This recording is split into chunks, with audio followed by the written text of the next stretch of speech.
A pesar de que cortar cebollas es un acto cotidiano, poco nos acostumbramos. Las fosas nasales se dilatan, los ojos comienzan a llorar y el cuchillo tiembla ante nuestra mirada vidriosa. Y sin embargo, lo volvemos a hacer una y otra vez. Lloramos, moqueamos y aguantamos porque sabemos que picar cebolla implica algo más. Un final que casi siempre termina bien. Se espera que esa carne blanca y crujiente se convierta en una delicia suave, transparente o tostada que despide aroma de hogar. Aún no sabemos si en este episodio queremos poemas para tener una justificación y llorar por otra cosa, o animarnos mientras estamos en este dificultoso oficio. Yo soy Estefanía Angueira y esto es Tu Fillo de Poeta, y el tema para hoy es poemas para cortar cebollas. En este episodio nos acompañan Laura Andrea Garzón. Alejo Morales. Laura Jaramillo Duque. Bueno, bienvenidos. Para los que no nos han escuchado o ya se les olvidó porque hace mucho no hacíamos un episodio, la idea del episodio es que cada persona trae un poema y los comentamos y al final hacemos una votación para ver quién es el mejor poema para el tema, pero en realidad pues es solo como un juego. No es o sea, no se ganan nada, lamentablemente. Y este episodio tiene algo especial y es que lo hicimos en conjunto con nuestros amigos de La Pájara Pinta. Laura Jaramillo es de La Pájara, Alejo Morales es muy amigo de los de La Pájara y Laura Andrea Garzón publicó su libro Doméstico con La Pájara este año, a mitad de año.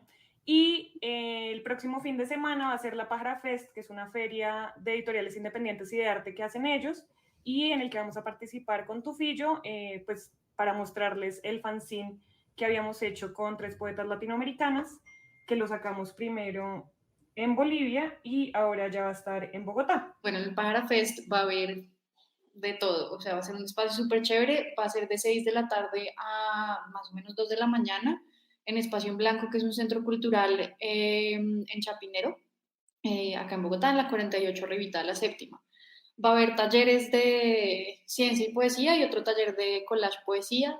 Va a haber una actividad como de romper cosas y sacar la ira interna desde lo profundo. Va a haber juegos basados en literatura, va a haber DJs, música, de todo. O sea, va a estar de verdad brutal. Y yo voy a estar haciendo un taller de collage poesía en donde estaremos creando poemas visuales. Yo, pues, como estudié literatura infantil de maestría, pues obviamente llevaré libros, álbum para ver ejemplos. Entonces, este es como todo lo que va a suceder en la Pájara Fest para que se animen. Entonces, si quieren, empecemos. Laura, ¿qué nos traes hoy? Bueno, no, a mí Estefanía me dijo que iba yo a leer un poema mío y ahora luego ella me mandó poemas que eran de otras personas que no están acá presentes y ahora siento como momento de autopromoción, pero sí es momento de autopromoción. Sí. En la Pájara Fest van a encontrar la segunda impresión de Doméstico porque la primera se vendió total, fue un éxito, amigos, ténganlo en sus manos porque vale la pena. No es porque lo haya escrito yo, amigos, pero vale la pena. Entonces escogí uno de estos poemas y ya les contaré por qué me parece que es un poema para cortar las cebollas. Vanitas. Tengo sal en la boca, sal que baja por mi esófago, preserva la carne que se cansa, limpia, dicen que, limpia, pero rasga y pesa en el fondo del estómago.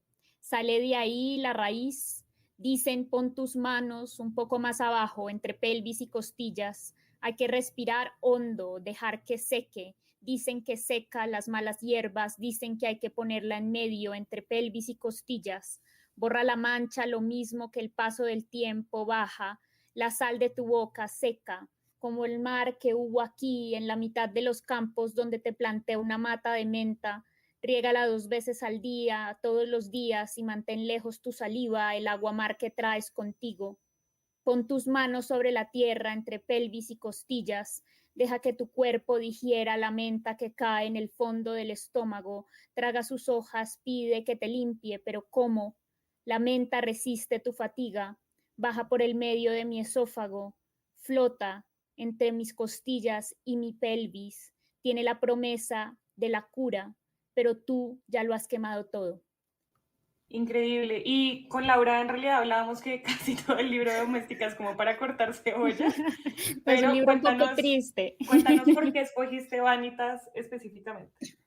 Bueno, pues estaba pensando, cada uno de estos poemas estuvo compuesto en un momento de tristeza particular, casi todos. Y este lo escogí porque lo escribí mientras estaba en la cocina. No estaba picando las cebollas, pero estaba en la cocina llorando. Y estaba mi mata de menta en la ventana y se estaba secando. Esto fue cuando yo viví en Iowa.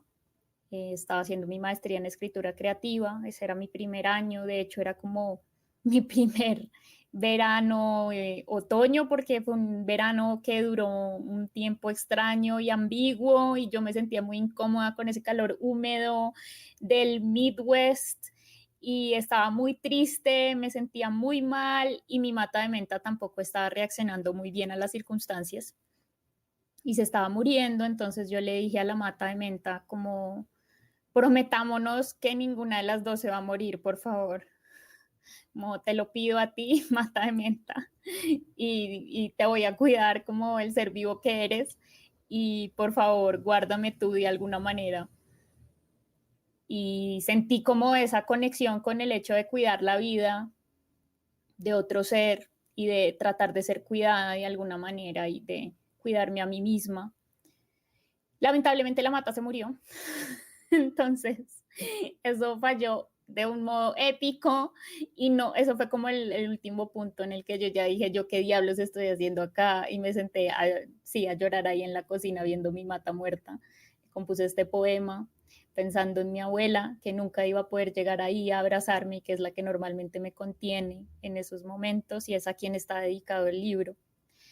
Y bueno, al poco tiempo después llegó mi mamá a salvarme de mi crisis y pues lo que viví en esos espacios de la cocina y la sala comedor, que son mis espacios favoritos de la casa, fueron los que me salvaron en ese periodo en que estuvo ella y luego cuando ella se fue, ella fue a llevarme mi gato, que es mi animal de compañía terapéutico.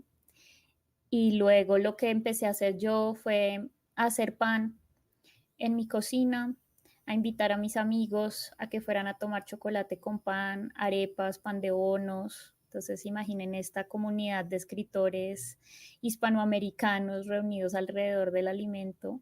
Eso fue el consuelo y todo se dio a partir como de alejar esa tristeza, del mismo modo en que yo había tratado de hacer esta oración para alejar la tristeza cuando le hablé por primera vez a la mata de menta que estaba en la ventana. Yo también viví en Londres y este momento de transición de verano, otoño, invierno fue, yo estaba como en solo 4 horas de luz, o sea, era súper frustrante. Y también compré matitas porque necesitaba como compañía y menos mal mi cuarto tenía vista hacia un parque al que iban niños y fue como, ay, gracias porque a pesar de que tenía esos canzones, me sentía como, ay, vida, a las 5 de la tarde y está de noche, como si fuera la medianoche, como que ayuda al resto a calmar un montón.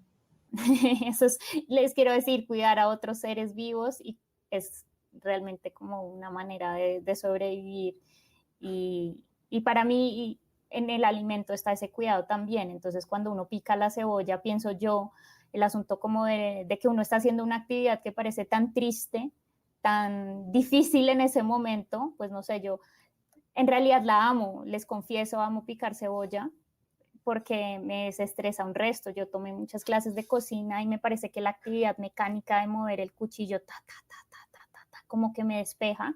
Y yo solía hacer mucho hogado para la gente, para las arepas. Me fascinaba preparar hogado, que era la sensación en Iowa, pues, o sea, en Iowa, ¿quién diablos más hacía hogado? Nadie.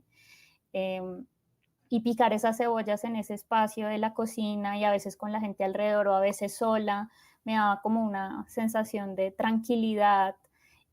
Sabía que lo estaba haciendo no solo para mí, sino para otro. He picado estas cebollas y no ha sido en vano. De modo que esa actividad solitaria y triste, como lo puede ser a veces escribir poesía también, que es una actividad que puede ser, no estoy diciendo acá por favor deprímanse y escriban poemas tristes, no, pero puede ser una actividad derivada de la tristeza y en ese caso también de la soledad, uno se encierra con su tristeza y a escribir sus poemitas, puede convertirse en algo que se vuelve alimento para otro. y eso es lo más hermoso para mí.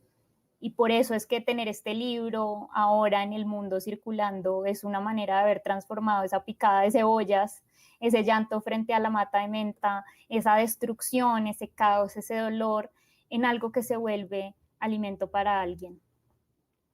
Te quería comentar un poco el poema de Laura que me parece bellísimo. Que mientras Laura leía, sentía que de fondo había el sonido de picar cebollas, como el ritmo que le imprimía, sentía eso, como que mientras bajaba el verso, bajaba el cuchillo sobre la cebolla.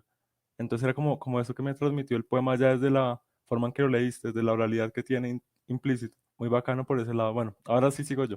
Yo traje un poema de un poeta que amo bastante y que actualmente diría que es de los poetas más importantes en Colombia, que escribe ahora mismo, que se llama Nelson Romero Guzmán.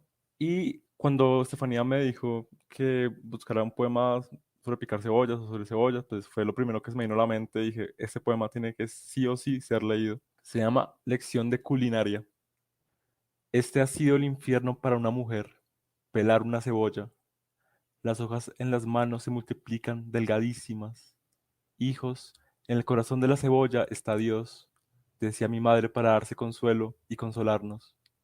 Ella no hacía uso del cuchillo, pues temía herirle el corazón a Dios. Por tanto, el hambre en la casa era la eternidad. Mi madre no veía la hora en que un ángel aleteara entre sus manos. Por el momento de esa carne comeríamos. Tiempos en que los ángeles, nuestros guardianes, se transformaban bondadosamente en aves de corral. Pero los tiempos cambian y eso ya no ocurre, así que un día las cosas empeoraron, nos volvimos transparentes como las mismas hojas de la cebolla. Fue hermoso, porque a través de mi hermano veía a mi madre, en el punto más lejano del universo pelando sin descanso esa maldita cebolla, hasta que llegó al punto oculto del centro donde están las regiones superiores. Pero por desgracia, Dios había salido un rato del centro de la cebolla. Pobre sirvienta de Dios, mi madre, en los misterios de la cocina. Lo cierto es que nunca pudimos comer en el reino. Yo no sabía que mi madre, de tanto pelar cebollas, había convertido en una envoltura de cielos transparentes, algo así como un cielo dentro de otro cielo y este dentro de otro. Recuerdo que no comimos, pero tampoco vimos a Dios. Ahora entiendo que demasiada religión es la peor de las culinarias. Por fin quiero vengarme de todo esto derribando el arabot, árbol del cielo. Entonces el poema, digamos que viene como de esa tradición de la poesía colombiana de Rómulo Bustos, en donde habla más o menos de lo cotidiano de la cocina. Entonces este poema tiene como eso, como esos vuelos. Está en prosa, es un poema en prosa, es un poema que tiene la cuestión de la religión muy presente, incluso en la forma de decir lo de Dios, Dios cotidianamente, bueno, en la cebolla, pero Dios cuyo centro está en todas partes, ¿no? Esta idea como de la escolástica que Borges retoma en la esfera de Pascal, en su cuento maravilloso. Y siento que también hay una crítica bastante bacana sobre esto de cómo cocinamos a medida que como también rezamos. Cuando dice demasiada religión es la peor de las culinarias. Me encanta como las imágenes del centro, cuando dice que es como que de ver esas cebollas se vuelven transparentes. Pueden ver ese acto de cortar cebollas dentro de la misma cebolla, como si fuera como la Aleph de Borges, que se ve como un mundito dentro de otro mundo más pequeño. Tiene un montón como de referencias ahí, medio implícitas, pero unidas también como al acto cotidiano de comer con la familia, de cortar las cebollas para la familia. Yo leí este poema y fue una experiencia distinta a escucharlo leído por Alejo, porque cuando lo leí por primera vez lo leí con una voz de mujer, no porque fuera la mía, sino porque me parecía que la voz que aparecía en el poema era una voz femenina. Tal vez por el espacio en el que se estaba desarrollando, tal vez porque hemos asociado históricamente estas labores a las mujeres. No me voy a poner a decir si eso está bien, mal, regular, no me voy a meter en ese asunto. Para mí en la vida sí ha sido así, la que ha cortado las cebollas ha sido la abuela y luego ha sido la madre o la que no ha querido herir, sobre todo la que no ha querido herir, porque mi abuela sí es muy radical. Yo creo que mi mamá es de mucho más cuidado y delicadeza en tratar de preparar una receta. Entonces tal vez por eso esa voz era otra. Y cuando lo leyó Alejo, fue muy distinta a mi experiencia y luego le agrega estas capas de sentido como capas de cebolla que me parecen hermosas, pero que me parece que el poema, incluso si uno lo lee sin tener ninguna idea de nada, sin saber nada más que Dios existe en la boca de uno desde hace mucho tiempo y en el oído de uno desde hace mucho tiempo, el poema funcione. Yo creo que eso es algo que me encanta en la poesía en general, que la poesía puede llenarse de referentes y puede vaciarse de esos referentes y se sigue sosteniendo en su ritmo, se sigue sosteniendo en sus imágenes que acá son poderosísimas y contundentes y creo que lo empujan a uno hacia ese centro y lo expelen de ese centro a la vez. Sí, pues yo quería decir que me pareció muy lindo como este tránsito de lo cotidiano, la cocina y como la actividad concreta de cocinar literalmente o de cortar algo y cómo se fue desplazando a un lugar un poquito más cósmico y como más alejado y más universal, como que fue muy sutil ese camino, me pareció re lindo.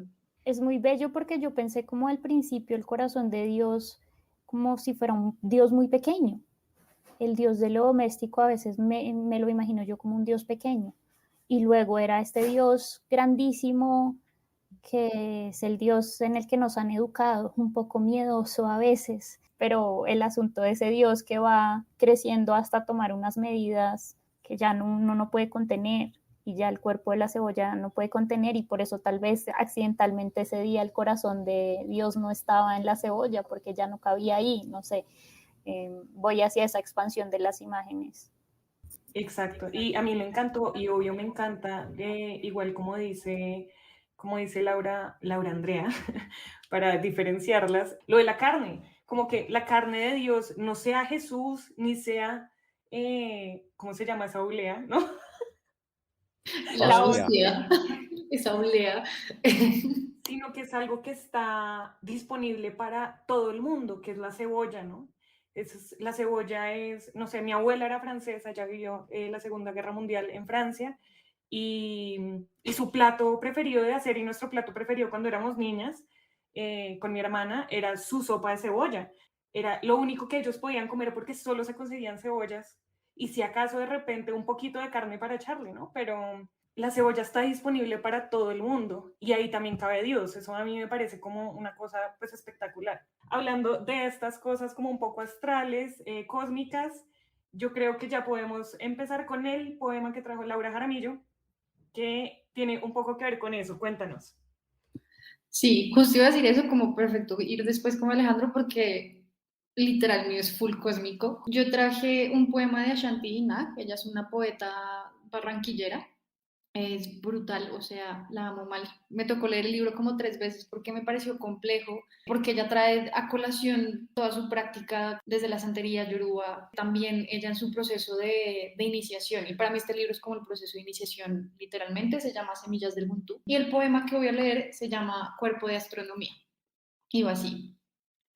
Soy un ser esencialmente cósmico. Todos los elementos de mi organismo estuvieron en las entrañas de la creación desde la edad geológica. Hace millones de años era polvo de hidrógeno, flotando como un hilo de humo, orbitando sobre sí mismo como un cordón umbilical, danzando en espiral como un derviche, sobre el oscuro y vacío del espacio. De la sagrada turbulencia, el gas se condensó en orbes y se volvió estrella y empezó a brillar. Entre átomos, soy una constelación en miniatura y mi cuerpo naciente, aún tibio por las manos de Olodumare, late con ruido que creó la vida. Soy vestigio de fuego milenario, contengo en mi célula primera partículas que concentran la esencia de todo lo que vibra y fluye. Tengo redes de nebulosas en el corazón, soy una ecuación de sueño. Por eso, cuando me preguntan de qué se compone el sistema planetario, respondo de nosotros mismos. Pues yo me quedé pensando en la cebolla y como que en mi cabeza se quedó sonando como que las capas de la cebolla siempre ha tenido como una analogía súper cósmica, pues muy desde la astronomía también, o sea, no solamente desde cosas espirituales, sino desde la misma ciencia. Esto pensado como en las capas, incluso de uno, como estos tránsitos espirituales que uno tiene que ir pasando por capas y capas y capas hasta llegar literalmente al corazón de la cebolla, como al centro del asunto. Y pues también creo que ella es una poeta que hay que compartir un montón, me parece profundamente talentosa y bella y chévere que la gente pueda como acceder a ella también. Sí, de acuerdo. De hecho, ella nos acompañó en los episodios de Poemas contra el Racismo y nosotros, o sea, estamos obsesionados con ella y ojalá pronto esté de nuevo con nosotros. Es un poema como cosmogónico y a la vez que se vale también de la ciencia, como decía Laura. Que me recordó, ¿sabes qué? Me recordó esto de el panafricanismo, me recordó esto del Welcome to Africa, del inicio del siglo XX en Estados Unidos, con Marcus Garvey, todo este movimiento de la negritud. Y también me recordó a Whitman, me recordó sobre todo esto del cuerpo universal y todo esto. Pues Los, contener multitudes, en contener el cosmos en uno mismo. Sí, sí, sí. Wow. sí. Sentí mucho esa fuerza. Y te quería hablar un poco como de, también porque ya es una poeta, pues radicalmente se considera poeta afrodescendiente.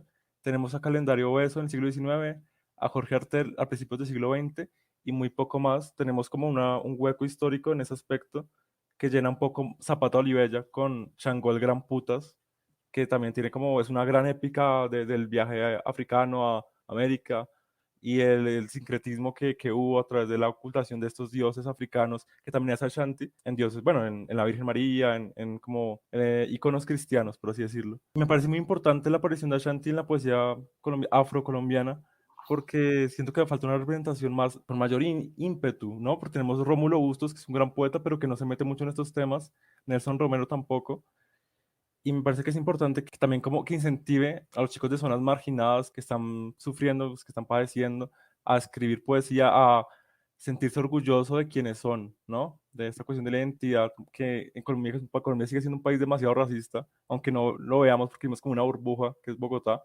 Bueno, hay un colectivo que a mí me encanta, es un colectivo afroqueer que se llama Posasuto.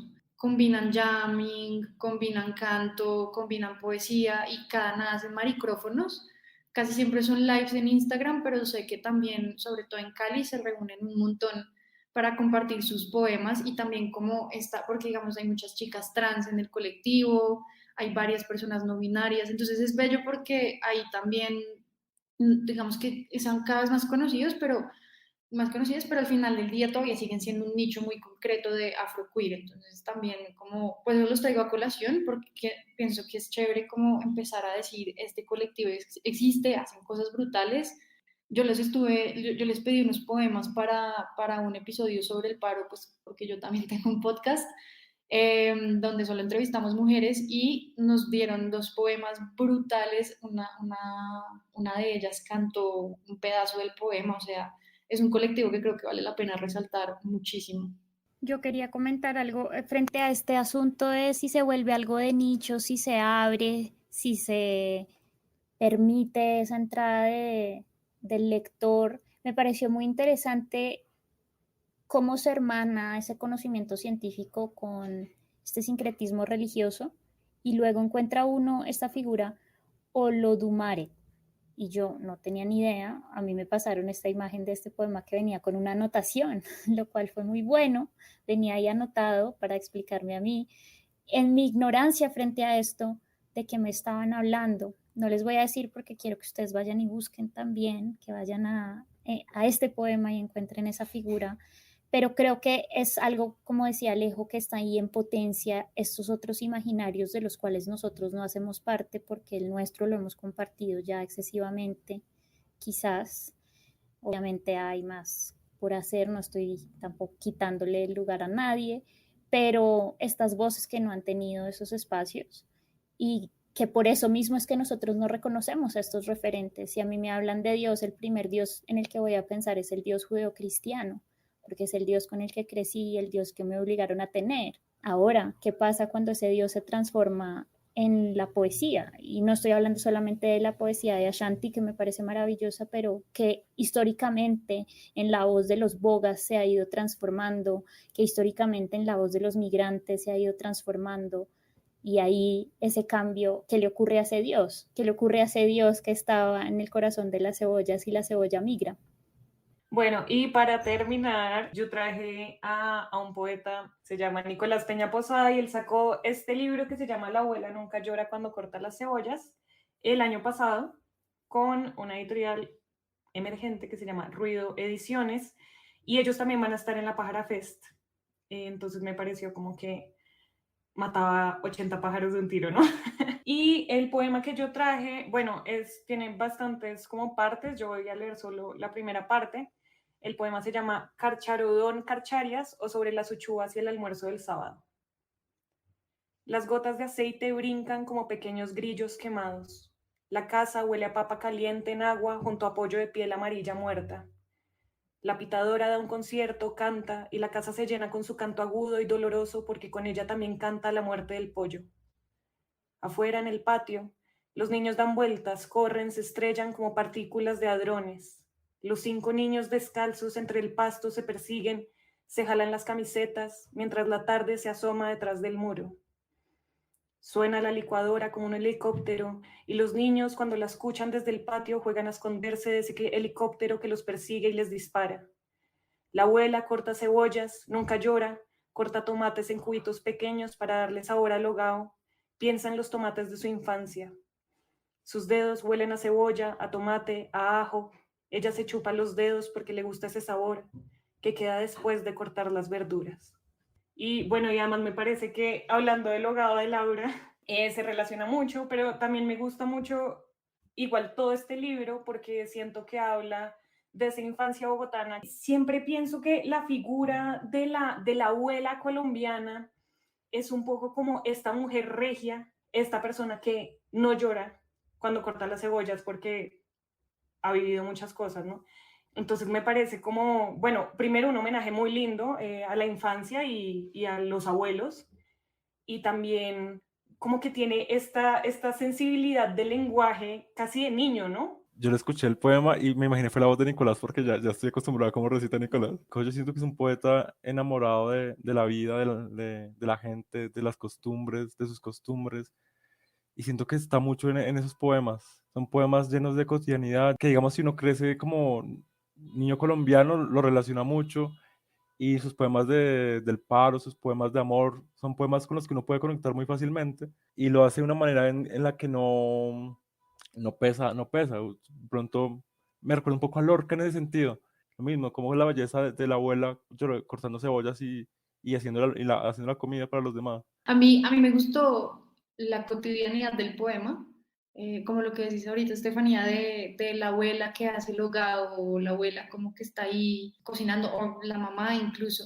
Y pues también lo que decía Laura al principio de yo hacía hogado y con esto hacía como comunidad con mis amigos y mis compañeros, como que al final vivía, se vuelve un espacio cotidiano y comunitario. A la mayoría de la gente no le gusta cocinar para sí mismos, prefieren cocinar cuando hay por lo menos otra persona, entonces es bonito como ese poema empieza a evocar un poquito ese espacio. A mí me gustó, voy a traer un verso en particular para no ser repetitiva sobre los mismos temas. Esta que hemos hablado de lo pequeño y lo grande, del cosmos y de la cotidianidad, de la casa como universo, de la cebolla como contenedor de Dios en lo pequeño. Y entonces está esta figura que tiene Nicolás acá. Afuera en el patio los niños dan vueltas, corren, se estrellan como partículas de hadrones. Y me parece maravilloso porque está inserto ahí y no raya con absolutamente nada. Fluye perfectamente con el resto de las imágenes que está construyendo, porque todo eso que pasa a nivel molecular pasa también afuera, pasa en ese universo de los niños, pasa en el universo exterior. No sé, tal vez esta es una visión un poco barroca del mundo, lo que es arriba es abajo, y así se va volviendo un juego de espejos o de capas de cebolla en últimas. Entonces tenemos esta idea de esta abundancia que aparece en este poema de Nicolás, esta reunión de la familia y la abundancia que hay alrededor de la mesa, pero al mismo tiempo también esa carencia que existe cuando uno se relaciona con esa poética del otro. ¿Qué pasa cuando alguien lee esto desde otro lugar? Me pregunto yo, esta abundancia que me da a pensar en el hogao, en el sancocho, en un ajiaco, en un almuerzo de una familia con una mesa grandísima, y ahora yo pienso en cuál va a ser la mesa en la que yo voy a servir. Lo traigo también porque leer a Shanti para mí es también leerla desde ese lugar de otra edad mío, de yo ser una persona que está por fuera. Y cómo se ejecutan esas lecturas me parece interesante y cómo se establecen esos diálogos me parece interesante como autora y como lectora de estos trabajos, que aunque encontramos estos ecos, también encontramos en qué momentos hay unas disonancias que se vuelven creativamente productivas. Bueno, chicos, llegó el momento de la votación, pero antes de eso, Antes de eso voy a hacer un recuento de lo que leímos para este episodio, que era poemas para cortar cebollas. Primero empezó Laura Andrea Garzón con su poema de su libro doméstico que se llama Vanitas. Luego vino Alejo Morales con Lección de Culinaria de Nelson Romero Guzmán. Después tuvimos el poema de Ashanti Dina, leído por Laura Jaramillo Duque, que se llama Cuerpo de Astronomía. Y finalmente yo leí un poema de Nicolás Peña Posada, que se llama Carcharodón Carcharias o sobre las uchuvas y el almuerzo del sábado. Entonces, empecemos. Yo creo que al revés. Laura Jaramillo, ¿por quién votas? Es como tan difícil, creo que votar por el de elección de culinaria. Súper bien. Alejo Yo por el de Nico. y Laura Andrea. Yo quiero votar por el de Ashanti. Ay, no. Sobre todo es que el final me mató. ¿De qué se compone el sistema planetario? Respondo, de nosotros mismos. No sé, a mí los finales en la poesía me parece que dicen mucho de quién lo está componiendo, como del cuidado del autor o la autora. Y en este caso fue como knockout total. Me ganó ese poema y claro, venía súper bien y de repente tiene este momento cosmogónico absoluto, ya. Lo siento. Me toca desempatar y claro, ahora después de escuchar la razón, la justificación de Laura Andrea Garzón, creo que me voy a ir por el de Ashanti, porque a mí lo que más me llama la atención es que eso hubiera podido ser un poema muy simple, como de todos estamos hechos de estrellas, ¿no? De polvo de estrellas, que eso es como un clásico, pero esto es otra cosa. O sea, yo creo que llega un poco a lo mismo, pero es un final como realmente espectacular y está construido de una manera muy, muy distinta. Entonces creo que sí, creo que me voy a ir por el de Laura Jaramillo. Entonces, felicidades. ¡Bravo! La parla de Laura funcionó. Oigan, de verdad, muchísimas gracias por venir. Gracias a todos. Qué bonito estar acá en este espacio. Y nos vemos el próximo viernes. Gracias. Nos vemos en el Pájara Fest. No lo olviden. Eso.